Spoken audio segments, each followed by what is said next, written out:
Good afternoon, Mark. Good afternoon, Pete. Right, well, I'm making this little video just so I can introduce you to the students at Weston College. And I've got a few little questions for you to start with, but I've got some questions that the students have asked to ask you, and I'll read through those in a second. But first of all, what inspired you to do this? It's quite a big undertaking to open up a big outdoor learning centre. What inspired you to do that?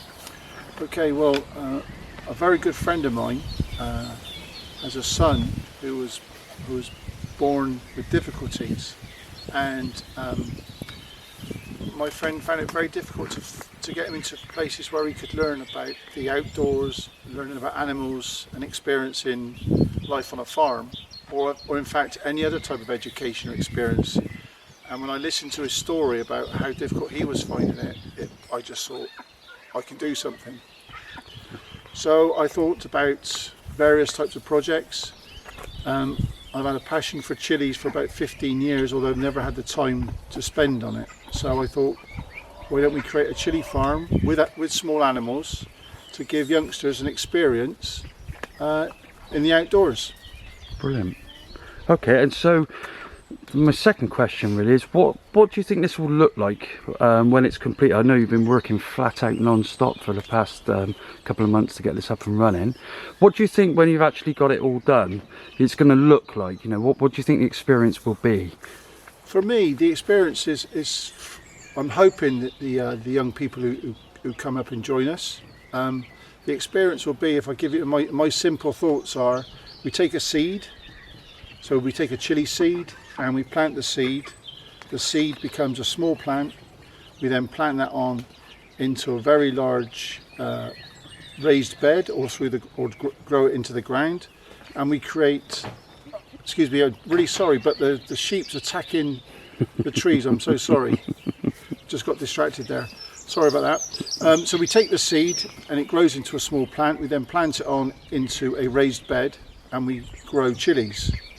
And then from those chilies, so the young people that come here would be experiencing from seed to a chili on a plant. And then we would take the produce from those plants and then we will add value. And the ideal is they will learn how to create and produce chili jams, chili sauces, and anything else that we can come up with that we could ultimately sell to make money to reinvest in this experience. So it's one about giving the young people experiences in the outdoors and learning whilst in the outdoors, but to show them and be part of, which is the fundamental for me, being part of the business. And if we can grow this, ultimately we would like to offer the youngsters the young people full-time employment. That's fantastic. If that works for them and they're happy to do that. So it's basically learning about agriculture, but also as we progress through the process, learning about how to create and run a business successfully.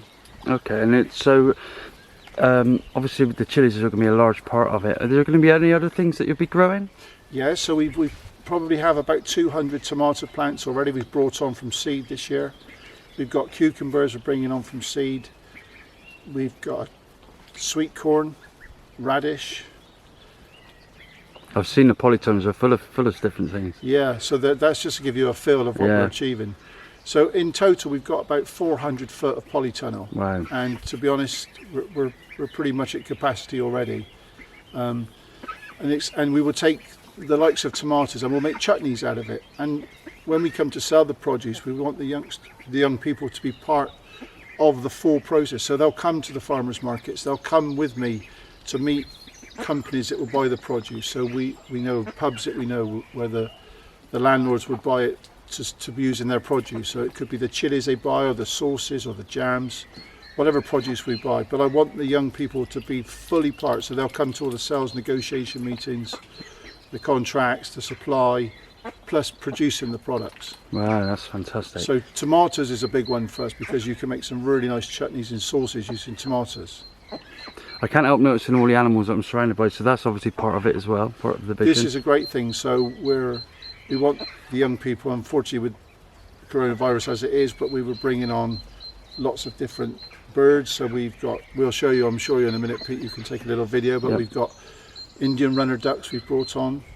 We brought on normal ducks, just white ducks as I call them. Chickens, we've got Aylesbury ducklings in the incubator, we've got geese in the incubator, and we've got some more white ducks. And we've just taken today, in the last hour, 4 rescued chickens. But they're tiny little chicks, which hopefully you can video and show the young people as well. And I can't help noticing the sheep and goats. We've got Lizzie and Barry, the boy and girl sheep, and they're like pets. We've got Giddy the goat. Now we rescued Giddy.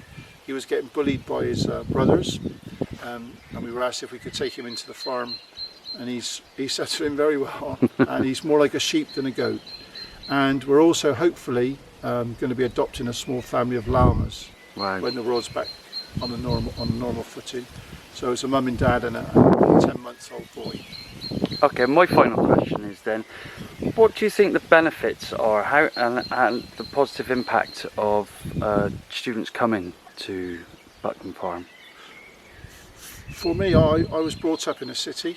I was brought up in Bristol, and I'm very fortunate I live in this wonderful place, but there are so many young people from all walks of life who never get the experience of seeing what it's like to, one, be part of the countryside and see what it can bring, and the happiness and the joy and the pleasure, and two, to be part of an environment outside of the city boundaries, which not many young people get to see. And that's why we want to open it up to absolutely everybody. I mean, any young person who would like to come and see, they can come and join us on days, evenings, weekends, just to get the experience. And we're actually going to go beyond that. We're hoping to encourage some, ideally maybe people who've retired, who've got experience in gardening and looking after small animals, who could bring their experiences and their knowledge to pass on to the young people. Brilliant. So that's my dream, and we're working hard to get there. You certainly are. You certainly are. I'm looking at. I've got some questions that the students have brought in, and I'll name the students actually. So Millie Jackson is asking, how many animals do you have at the farm? How many animals? Yeah. So we have currently about 20 birds, a mix of ducks and chickens, and obviously we've got the geese in the incubator, which hopefully will hatch. We've then got our dog Pep, who so say the farm dog, but she's actually a rescued dog from Romania. And as you can see, we've got Lizzie. I don't know if you could see her in the picture then, but she just decided to come in the view. Nearly wiped the camera out. We've got Lizzie and Barry the sheep, and we've got Giddy the goat. So in total, we've probably got about 30 creatures of birds and animals currently, and we're obviously looking for more. We've taken 4 rescued chickens today, so we're looking to grow it. But what we want to do when the young people start coming is for them to tell us what they would like to have here. So we've got no predetermined what type of animals we're going to have. It's going to be for the young people to decide, and we will, if we can, if it's humanly possible, we will get those animals here to live here, so they get the experience of those young small animals. Fantastic. And so Sophie Fielders asked me, how long have you had animals at the farm? How long have they been here? Well, there's a lady who lives at the farm with us who, a little story here, she always wanted chickens, but because of where she lived, she wasn't allowed to have chickens. I don't know if the garden wasn't big enough or whatever other reason there was. But I heard from her husband that she'd always wanted chickens, so we got her some chickens about 18 months ago. And that's how it really started with the animals. She got a couple of chickens, and then we took some rescue chickens, and then we got asked to take some rescue ducks. And so that's how it really started, and it's probably about 18 to 22 months, somewhere in that region. Okay. We've had animals here. Brilliant. I've got a really good question here from Shannon Lloyd, and she wants to know, how has the C19 affected the farm, this problem that we've got at the minute? The virus, how has that affected the farm? Well, the biggest impact it's had is not having the young people to be able to come up here. Myself and you, Pete, as you know, we were working hard for the young people to start coming here. Around about Easter time, we thought we'd be able to start bringing them up to enjoy here and get involved, but that's the biggest impact. Other than that, because of my day-to-day business, I can't do it because of the impact of the virus. It's given me the time, if I'm honest, to move the project forward. So I spend probably 12, 14 hours a day, literally just working on putting the project together. So it's been a very big negative, we really wanted the young people to be able to come out here and enjoy it and be part of it. But the flip side is, it's created time for me to get on and move the project forward. So I'm hoping there's more positives out of it than negatives. Okay. Just a slight delay in getting the young people here, but we will get them here. Great. I've got a question here from Jaden Pilgrim, and he wants to know, what's the hardest part about running a farm? For me, personally, it's the physical side of it. I'm used to sitting at a desk, sitting in meetings, looking at property, and now I find myself, we were talking earlier about how many steps a day do I do. God, I don't know how many steps I do, but my legs are hanging at the end of the day. My arms, I've lost weight. I know I'm still quite big, but I've lost weight, and I'm feeling a lot fitter, although very tired at the end of every day. Great. So I think it's the physical for me. Running this small holding that we've got here, it's the physical side. But there are so many benefits, so much more pleasure in the little things you see each day, the small animals growing, and the way the animals interact with you once you get to know them. It's fantastic. It's fantastic. Okay, Mark, I've got a great question here from Liam Young, and he wants to know, what does a farmer's day consist of? Okay, well firstly, that's made me laugh. Me as a farmer, I've never really considered myself as a farmer, but maybe I'm becoming one.